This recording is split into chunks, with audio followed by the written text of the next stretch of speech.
natin ang Easy Ride ADB 175Fi or Adventure 175Fi. So currently nakikita nyo naman dito sa video na to is naka-full sport type na yung motorcycle na to, and at the same time bukod sa mga nabanggit ko, ano pa bang meron na mga specification dito sa motorcycle na ito. So by the way, meron siyang napakalaking windscreen dito or visor, which is ito tire size. So makikita nyo dito na ang gulong niya is naka 110 by 80.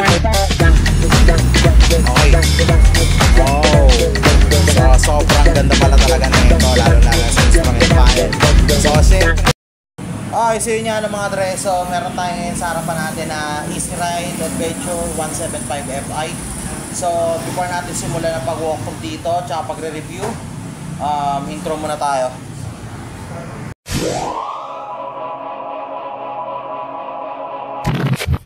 So yun nga mga dre. So kamakailan lang naglabas si Motorstar ng isang panibagong unit or model ng motorcycle, which is ito nga yung tinatawag natin na Easy Ride ADB 175Fi or Adventure 175Fi. So currently nakikita nyo naman dito mismo sa video na to is naka dual sport type na itong motorcycle na to, and at the same time nasunod na rin ito sa emission standards na Euro 4 standards at the same time. So before natin i-walk through tong motor na to, banggitin muna natin yung mga kaukulang specifications na meron dito sa bagong unit na to. So simulan na natin. Okay, so currently si ADB 175Fi or si Easy Ride ADB 175Fi is currently meron siyang displacement na 171.7cc. So as usual, pag namagan tong motorsiklo is obvious naman na naka single cylinder pa ito. Then single overhead cam at the same time. Then meron na itong dalawang valvula. Then itong motorcycle naman na ito is technically air-cooled pa rin at the same time. So mas makakatipid kayo dito in terms of maintenance as well, kasi hindi siya ganong magastos pagdating sa coolant. So naka GY6 fuel injected na rin to, or fuel in pang klase naman ng fuel system niya is naka fuel injection na rin. At the same time, meron na din itong bore na bore and stroke na 61.5mm by 57.8mm. So ang current na max power naman nito is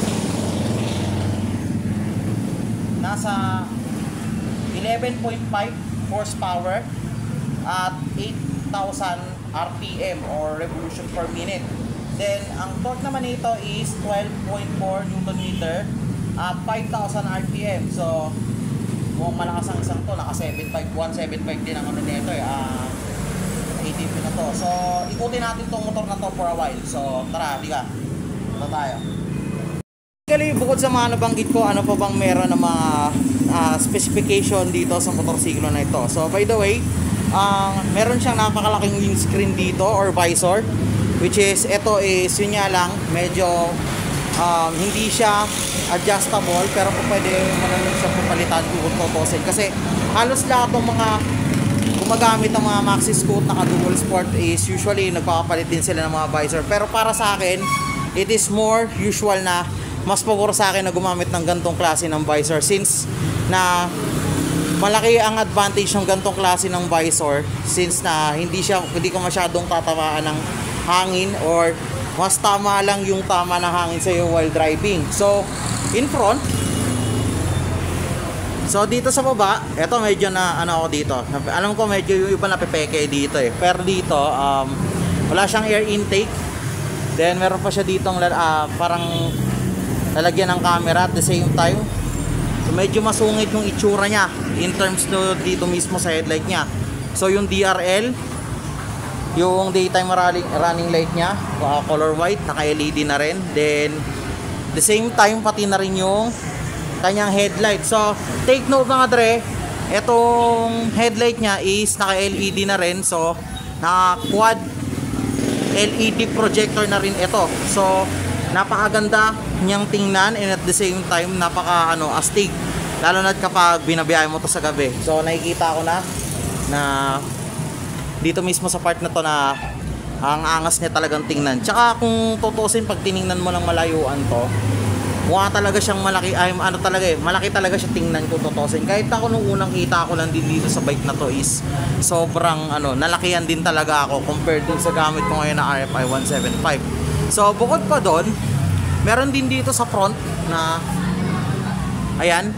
So hindi naman mawawala to, yung pinaka frequent na signal light or yung mga turning lights, which is ito is naka LED na rin.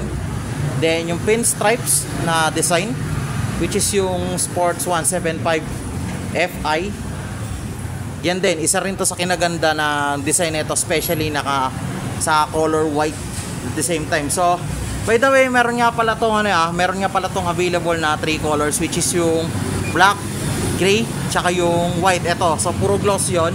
Then para lang naman din ang itsura, pero nagkakaiba lang din sa kulay tsaka design. So pero halos pareho na pa rin naman ang disenyo niya.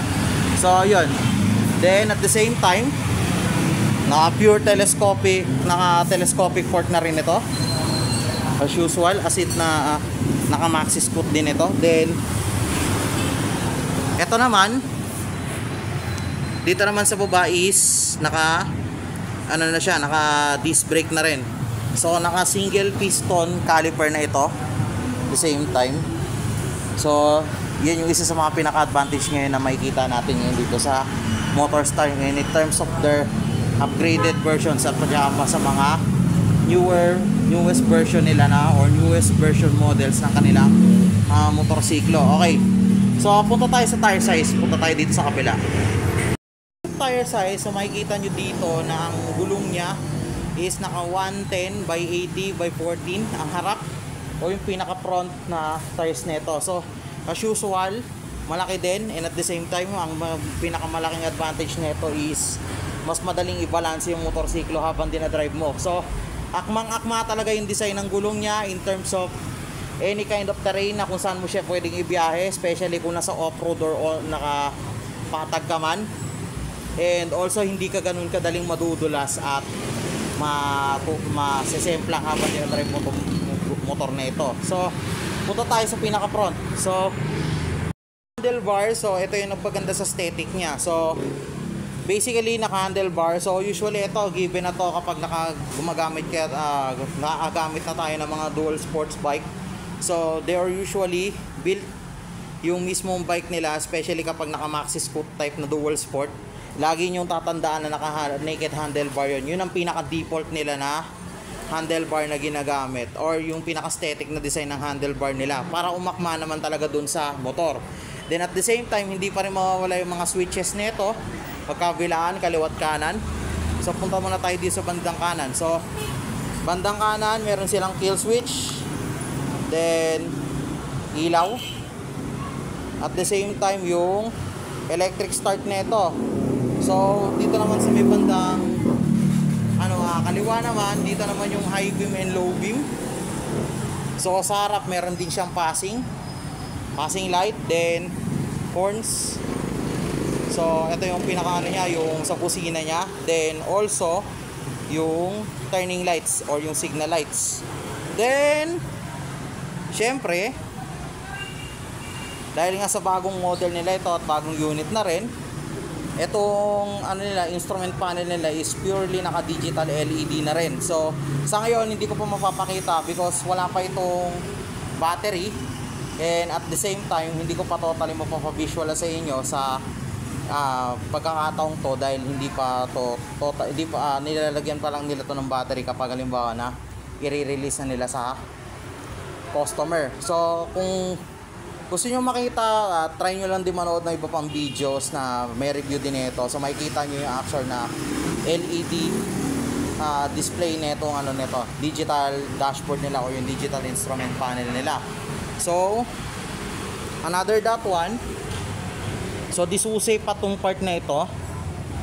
Then at the same time, meron silang switches for ignition, lock, then yung seat tsaka yung fuel.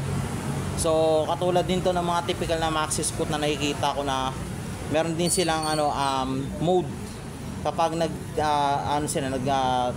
kapag sa susi, meron silang mode sa susi na pwede nilang buksan automatically yung kanilang gas cap or yung sa fuel, pati na rin yung sa part nung upuan. So meron ditong button din sa gilid nito, kapag once na nakapag-setup ka na ng na-i-setup mo na yung keys mo into seat or fuel, so kung pwede mo nang gamitin tong buttons na ito, whether kung saan ang kailangan mong buksan, either kung sa seat ba or para dito sa fuel.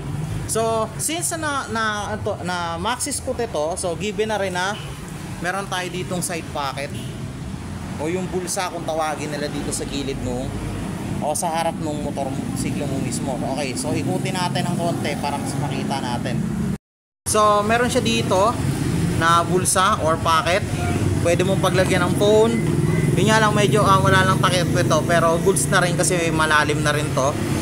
Malalim na rin itong nila, bulsa, pinaka-bulsa nila dito or yung pinaka-pocket nila. So pwede mong paglagyan ng susi, pwede mong paglagyan ng kahit ano, pwede mong lagyan ng anything else na kung anong gusto mong ilagay dito. Wag lang syempre yung sobrang laki, kagaya ng tumbler, hindi naman magkakasya dito. Then also syempre, since pwede kang maglagay ng cellphone dito, to keep it safe na rin na hindi siya totally malalaglag, kasi mamaya kung saan na natin pinapatong pwede ka na rin mag-charge dito while you are low bat o kung naka low battery ka, kasi meron na rin siya dito USB charging port dito sa side na to.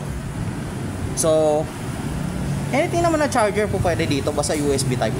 Pwede mo na din i-self-pack dito at mukhang may Type-C na rin siya. So meron din siyang Type-C port dito. Ayan, so pwede rin kayo mag-self-pack din dyan. So nakita ko lang to kanina, pansin ko lang din. So takpan natin. Then dito sa bandang gitna, ayan, magandang bagay rin to na meron na rin na nandito na rin yung kanilang bukasan ng kanilang fuel tank, since na ito ay kumbaga kung tutusin, pinaka-standard na to sa maxi scoot all the way through. So it's more easy to convenient na hindi nyo na kailangan bumaba ng OBR nyo once na kapag magpapagas kayo. So kahit na usually ang pagkangalan ko kasi kapag sa gasoline station ka, they are not allowing you to ride on your bike, or hindi ka po pwedeng nakasakay ka sa bike mo once na nagpapagas ka. Pero kahit siguro sa choice na rin naman ng rider, o pwede na rin naman siya mag-stay dito, then buksan niya na lang to. Lang natin, ang fuel tank capacity nito is umaabot ng 10.2 liters. Then ang fuel gas consumption naman nito while you are riding is nasa umaabot ng 40 to 45 kilometers per liter. So in fact sa ganitong klase ng motor, sobrang tipid na niya at the same time, kasi ang haba ng oras na makukonsumo mo while you are using this kind of motorcycle at the same time. So try natin i-open yung seat.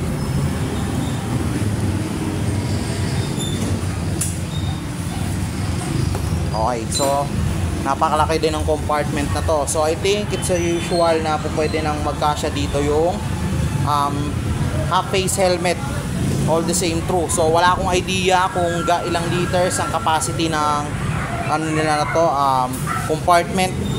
Basically po pwede mo na ilagay yung some other stuffs like the helmet, at the same time pati na rin half face helmet, tools, so on and so forth, kung ano pang madala mo kapag halimbawa na ikaw ay nagmomotor. So ayun, then the same time, ang kagandahan din sa motorsiklo na to is technically one of the most advantages for this one is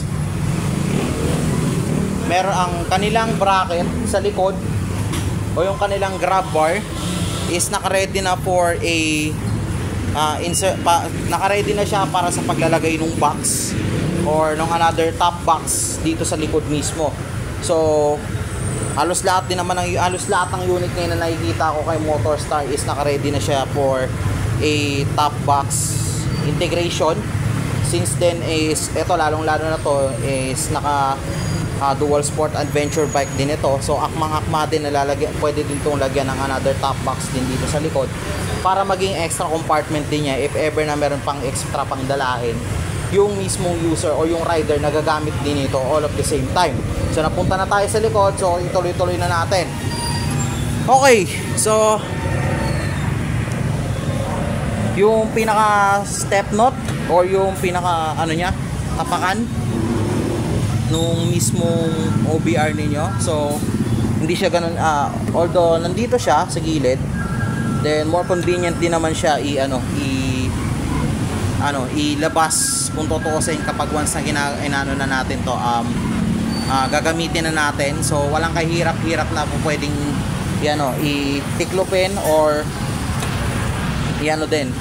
ilabas tong ano nila, itong tapakan mismo or yung step knot nila. Then at the same time, so as usual, model unit, wala nang kick. So it's more on electric powered vehicle. It's more on electric ignition na lang din to all at the same time. So currently, other that one is naka dual shock suspension rin to sa likod. So ayan, so magkabilaan yan. Then meron pang baso yung kanilang suspension, which is very good at the same time since na nakaano din to. Then ang tires nila sa likod is ayan, medyo hindi lang talaga makita. So try natin ikutin. Ang sukat nito is nasa 130 by 70 by 13. So naka-13 lang to, medyo mas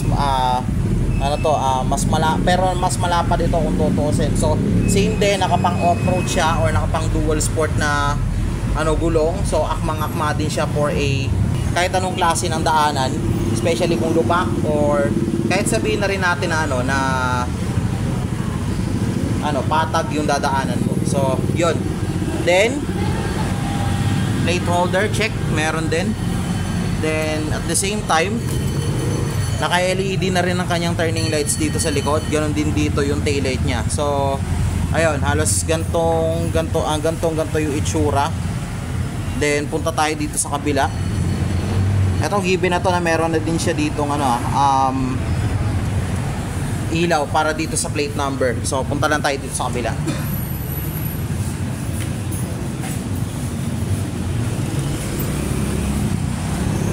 Okay, so since ito ay air-cooled, so mas malaki ang matitipid ng rider dito kapag ito ang ginamit niya, especially hindi siya ganun gagasto sa liquid coolant para dito sa motor na to. And at the same time, ganda rin ang aesthetics niya dito, aesthetics and design magkabilaan dito sa part na to. So meron tayo ditong upright position na muffler, yung stock niya, which is better good, nakakatulong din siya sa design at the same time sa sa ability nung kanyang nung bike na to at the same time. So yun nga, may babalikan lang pala tayo bago tayo matapos. Okay. Oh, so sobrang ganda pala talaga nito, lalo na sa instrument panel. So syempre nakikita natin yon, yung live span ng kanyang battery, yung kanyang fuel gauge na nagbe-blink na. So dito mismo sa sa pinaka screen niya, which is hindi lang magkamali pala ako kanina, hindi siya digital. Ito is purely digital na yung kanyang ang pinaka instrument panel niya. So RPM starting from here to 0 hanggang 12. Then at the same time, yung kanyang speedometer, ang ganda kasi mukha talagang computerized na tong motor na to eh. So at the same time, yung katulad na sinabi ko kanina, fuel gauge. Then at the same time, yung battery lifespan niya nakikita rin dito. Then yung overall odometer niya, which is kung ilang kilometers na ba yung tinakbo nito. Tapos meron pa tayong orasan dito. Then meron din siya ditong indicator kung ano yung mga nakikita natin na sample ito, katulad nito dito banda sa taas, makikita natin na naka high beam itong ilaw natin, which is yun na ipindot nga pala natin kanina. So pag tinanggal yan, matik mawawala. Then also ano pa ba makikita natin dito sa digital panel na ito? So try natin ulit buksan. So yun. Oh, okay. So turning lights, try natin. Ayan, so right turn, may makikita dito sa gilid. Ayan din sa left turn. So dito naman sa kaliwa. So magkabilaan yan. Then at the same time, may nakita pa akong indicator dito na para sa check engine. Try natin ulit. Bubusisiin natin to kasi napakaganda ng digital panel nito eh. So check engine, neutral. Usually hindi naman na kailangan nun kasi ito is naka-automatic CVT transmission na rin ito. Then dito ko na pa-question kasi nakita ako may ABS dito. Confirm na natin itong ano na to, motor na to is wala pang ABS, pero usually kasi yung speedometer kasi nito is pang may ng ABS to eh. So pero ito kudos na rin Motorstar. Grabe ang ganda nito. Ang lupit nung ano nyo, ang lupit nung bagong unit nyo. Di lang siya pang dual sport adventure na pang all terrain. Pinaganda pa lahat ng technologies tsaka yung mga add-ons nito. So halos lahat talaga nakasunod na lahat sa Euro 4 standards, and at the same time pati na rin to ang ganda rin. Sobrang ganda. Then especially wala akong masabi dito, wala akong masabi dito sa motor na to, especially ito. Meron din kasi itong naka top box ready na rin kasi yung grab bar nito, all of the same crew. So napakaganda kung tutusin. So hindi naman sa ano pero non-bias. Seryoso, ang ganda talaga. Wala akong masabi talaga sa unit ito. So yun. Then syempre pakita pa rin natin yung LED lights niya dito sa harap. Yan. So ito yung itsura niya pag low beam. Try natin ni high beam. Yeah. Yan. So dito na gumagana yung quad LED projector niya. So pag na high beam, lahat ng apat na LED projectors na to is naka-activate. So harap natin. Pag naka low beam, ayan. So pag naka low beam, makikita natin na dalawa lang sa apat na LED projectors na to yung gumagana. So ayun. So in overall, para sa akin, hindi ako sa lahat ng naging review ko, hindi naman ako nagbibigay ng rates within the motorcycle. So natitingnan ko lang or nasasabi ko lang kung ano yung insight ko sa motor, especially for this one tsaka sa mga nakaraan. So dito napakaraming ito eventually, and syempre kahit sino naman hindi natin maiwasan o although lahat naman ng bikes na bagong labas ngayon is may kanya-kanyang advantages and disadvantages, but syempre yan, nakikita na natin to all through the same time. Ayan, sobrang napaka-aesthetic, ang laki niyan tingnan, then at the same time yung digital panel board niya. Doon ako na-amaze kasi super computerized siya all the same time eh.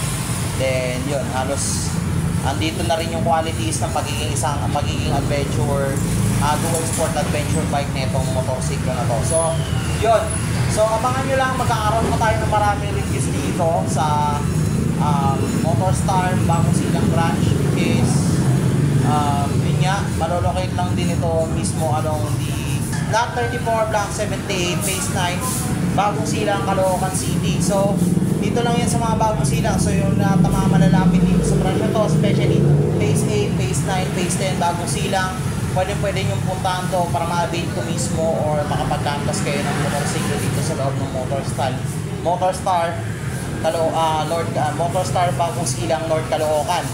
So yun, bukod dito meron pa silang iba pang mga available na units ng Easy Ride, which is yung 150 Fi nila tsaka yung 150 PFI nila dito, which is yung mga upgraded and newest versions na rin this 2024. So yun yan mga dre, hanggang dito na lang muna sa ngayon. So abangan nyo yung mga susunod na reviews natin ng mga motorsiklo. Inibutin natin halos lahat yung iba pang mga kasa, especially pati ito yung mga iba pang sila dito is i-cover nila natin. Patuloy na may bago sila. So yun na lang muna mga dre. Have a good day ahead. Stay tuned. Out.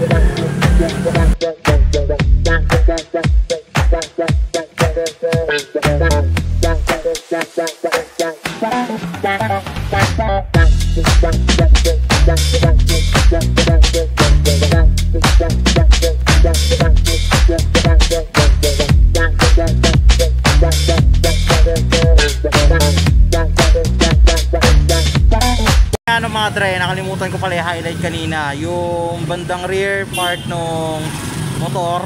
Basically dun yung pinaka brakes niya is naka disc brake na rin. So pareho yon, front and back, naka disc brake na rin siya pareho. So yun ang kinaganda nun. Then single caliper piston din ang gamit niya dun sa bandang rear, dun sa braking system niya. So lilinawin ko lang, wala pang ABS, easy ride, Adventure 175 Fi. All throughout, kung mo nakikita nyo na parang ABS dun banda sa may kanyang part ng disc brake, it's only a sensor lang siya para sa speedometer, and that's it. So yun yan mga dre, I hope you enjoy the video. So maraming salamat, stay tuned, out.